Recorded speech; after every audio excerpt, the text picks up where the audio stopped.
Well, welcome back. A major crackdown underway in North Dakota. North Dakota's governor says the Dakota pipeline protesters must leave. Now, the governor says the camp's semi-permanent shelters are not suitable for winter. The Standing Rock chairman doesn't believe it's for their own good, saying just last week police turned water hoses on them in sub-freezing temperatures. And the governor hasn't said how the evacuation order would be enforced.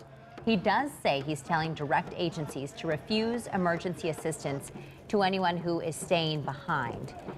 Activists fighting the project in North Dakota say the pipeline threatens cultural sites of the Standing Rock Sioux tribe and could harm the water supply.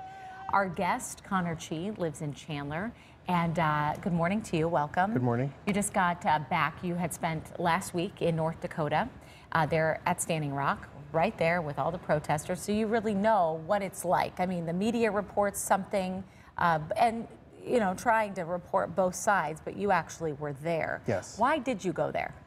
Well, originally I went with a group because we had donations from 7 hotels up in Page, and we had a GoFundMe, and so we wanted to take supplies. We took about 3 carloads of supplies and donations to the camp, and then we stayed to help out however we could.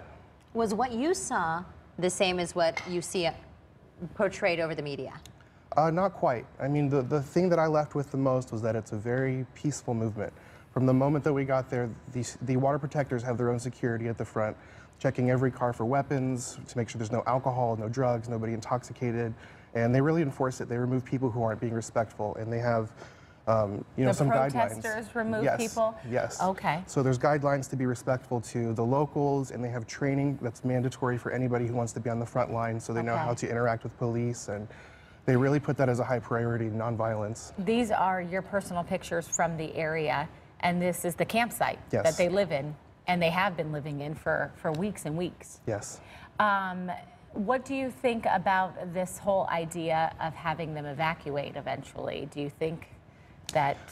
Well, I think it's pretty disrespectful because they're citing, you know, the safety and the health of the people there, but they're still spraying them with hoses in sub-freezing temperatures and shooting them in the face with rubber bullets. So that's really telling 2 different stories. So I think that they need to be more upfront with what they're trying to do. What do you think should be done? How do we resolve the issue? Well, immediately I think what needs to be done is they need to stop the excessive force. And ultimately, you know, the bare minimum, they need to reroute the pipeline. And a bigger picture is we need to reevaluate our dependence on oil to begin with. Okay. And as far as any plans to head back there, do you have any future plans? Yes, we still have the GoFundMe active. It's on Facebook, on my Facebook page. And we're taking more donations, and we're hoping to go back next month in December to take more donations to the campsite. So we see some of these photos that you have, and we see people in the middle of the streets. Are these streets shut down, or what are they? Yes, they're shut down. When I was there on Thanksgiving Day, they did shut down the streets.